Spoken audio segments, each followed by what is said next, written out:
जय हिंद, वंदे मातरम। आज की नई वीडियो में आपके समक्ष मैं उपस्थित हूँ भास्कर सर। और आज की ये वीडियो अपनी आधारित है बीएससी थर्ड ईयर पे। और बीएससी थर्ड ईयर के थर्ड पेपर फर्स्ट यूनिट में आज का टॉपिक है कि आक्रामक कार्यवाही जो है वो प्रतिरक्षात्मक कार्यवाही से कहीं ज़्यादा अच्छी है, कहीं ज़्यादा अधिक सुदृढ़ है। तो आइए देखते हैं इस वीडियो के माध्यम से कि जो आक्रामक या आक्रमणकारी गतिविधि है, आक्रामक कार्यशैली है, वो प्रतिरक्षात्मक कार्यशैली से किस प्रकार से भिन्न है या किस प्रकार से श्रेष्ठ है। आइए वीडियो की शुरुआत करते हैं।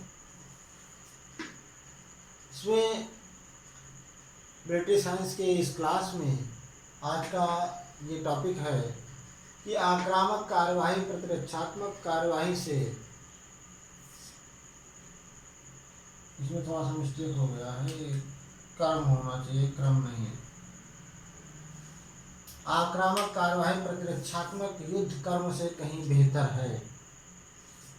परीक्षा में आपके प्रश्न आ जाता है, इस कथन की पुष्टि कीजिए या इस कथन की व्याख्या कीजिए कि आक्रामक कार्यवाही प्रतिरक्षात्मक युद्ध कर्म से कहीं बेहतर है। तो ये किस तरह से बेहतर है ये समझते हैं। जो महान विचारक, सैन्य विचारक रहे हैं, जैसे मैकियावली हो गए, नाम लिखते चले, मैकियावली,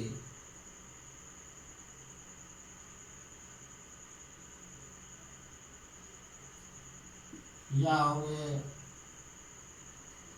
माओ त्से-तुंग, माओ त्से-तुंग, चे गुवेरा, ये नाम है मैकियावली और माओ त्से-तुंग, चे गुवेरा। ये जो सैन्य विचारक थे, इनका ये मानना था कि जो आक्रामक कार्यवाही होती है वो सर्वथा अच्छी होती है, बहुत अच्छी होती है। मैकियावली के अनुसार है कि वो युद्ध सबसे बेहतर है, सबसे अच्छा है। और उस युद्ध में जिसमें खून खराबा ना हो, मारपीट ना हो, कत्लेआम ना हो, भूमि क्षेत्रों पर कब्जा ना किया जाए, जहाँ पर बस्तियां उजाड़ ना दी जाएं, ऐसे युद्ध को युद्ध नहीं कहा जाएगा।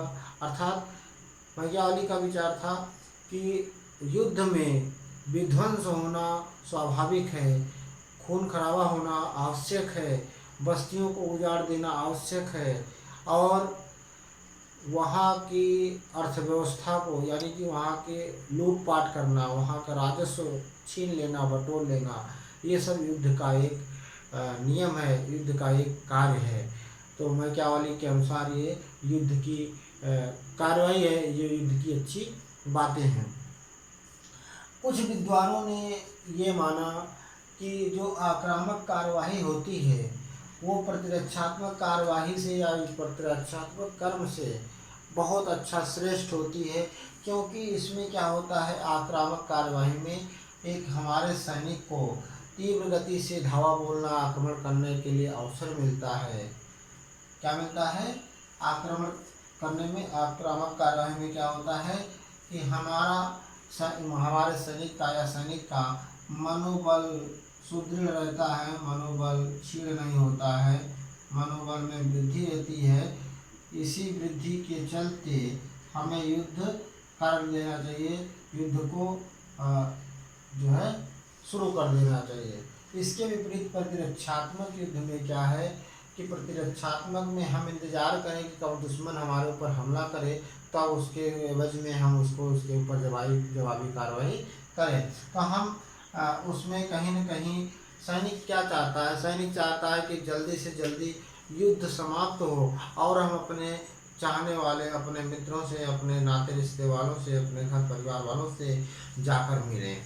अर्थात युद्ध की स्थिति में जब उसकी सारी छुट्टियां रद्द कर दी जाती हैं, तब उसे कोई रास्ता नहीं होता है, उसे रास्ता होता है अपने वतन पर मर मिटने के लिए। तो उसके लिए ये ज़रूरी होता है, उसका मनोबल तब अच्छा रहेगा जब उसको शीघ्र अतिशीघ्र युद्ध करने को मिले और वो उस युद्ध में विजयी होकर अपने घर परिवार, अपने नाते रिश्ते वालों से मिले। तो आक्रामक कार्रवाई में होता है कि उसके मनोबल में वृद्धि होती है, उसके पास साहस होता है। लेकिन इसके विपरीत प्रतिरक्षात्मक कार्रवाई में जब ये नहीं पता होता है कि कब हमें युद्ध करना है या कब हमारे ऊपर हमारा दुश्मन आक्रमण करेगा, जब वो आक्रमण करेगा तो उसके एवज में हम जो है प्रतिरक्षात्मक कार्रवाई करेंगे। तो प्रतिरक्षात्मक कार्रवाई में हमें समय का भी ज्ञान नहीं होता है कि, और ये भी नहीं ज्ञान होता है कि किस प्रकार का हमला हमारे ऊपर किया जाएगा। तो कहीं ना कहीं हमारी सुरक्षा में कमी रह जाती है, अपनी सुरक्षा करने में, कि जब उसकी नीतियों को या दुश्मन की नीतियों को पता नहीं चलता है। तो इस प्रकार से आक्रामक कार्यवाही जो होता है सैनिक का मनोबल बनाए रखने में और उसके युद्ध कर्म को बनाए रखने में महत्वपूर्ण भूमिका निभाता है। इस प्रकार से देखा जाए तो आक्रामक कार्यवाही जो है प्रतिरक्षात्मक कार्यवाही से या प्रतिरक्षात्मक युद्ध कर्म से कहीं ज़्यादा बेहतर है। आक्रामक कार्यवाही में उसका जो धैर्य है वो मनोबल में वृद्धि रहती है और धैर्य भी उसमें धैर्य भी बना रहता है। किंतु इसके विपरीत जो है प्रतिरक्षात्मक में उसका धैर्य टूटने लगता है और मनोबल भी क्षीण होने लगता है। तो इस प्रकार से एक सैनिक का मनोबल और धैर्य ही यदि टूट जाए, क्षीण हो जाए, तो एक सैनिक का अगर मनोबल क्षीण हो जाए या टूट जाए, धैर्य उसका जवाब दे दे, उसका धैर्य काम ना करे, तो उसके लिए ये युद्ध लड़ना संभव नहीं हो पाएगा। तो इस प्रकार से देखा जाए तो आक्रामक कार्यवाही प्रतिरक्षात्मक कार्यवाही से कहीं ज़्यादा अच्छा रिस्पांस या अच्छा परिणाम देती है, जिसमें सैनिकों का मनोबल भी उच्च रहता है, उनमें धैर्य और साहस भी भरा होता है। तो इसलिए आक्रामक कार्यवाही जो है प्रतिरक्षात्मक युद्ध कर्म या कार्यवाही से कहीं ज़्यादा बेहतर है। और मैकियावेली और माओ त्से तुंग ने इस प्रकार से आक्रामक कार्यवाही को ही बल दिया है, आक्रामक कार्यवाही को ही इन्होंने सुदृढ़ और अच्छा माना है। इस युद्ध में जहाँ पर लूटपाट ना हो, खून खराबा ना हो, लड़ाई झगड़ा ना हो या भूमि क्षेत्र छीने झपटे ना जाएं, बस्तियाँ उजाड़ी ना जाएं, इस प्रकार युद्ध में संभव नहीं है। युद्ध में इस प्रकार का कार्य होना आवश्यक है। ये विचार है मैकियावेली और माओ त्से तुंग जैसे महान सैन्य विचारकों का। तो आज की वीडियो में हम लोगों ने देखा कि आक्रामक कार्यवाही प्रतिरक्षात्मक युद्ध कर्म से कहीं अधिक बेहतर है। आक्रामक कार्यवाही में हमें सैनिक को या दुश्मन को बिना कोई चांस दिए हुए उस पर आक्रमण करने के लिए समय होता है, किंतु प्रतिरक्षात्मक कार्यवाही में ना हमें ये ज्ञान होता है, ना हमें ये ज्ञात होता है कि कब हमारे ऊपर सैनिक या विपक्ष का शत्रु जो है हमारा हम पर आक्रमण करेगा और उसका जवाब हम कब देंगे और किस प्रकार से देंगे। तो आज की वीडियो में हम लोगों ने आक्रामक कार्यवाही प्रतिरक्षात्मक युद्ध कर्म से कहीं अधिक बेहतर है इस विषय में जाना।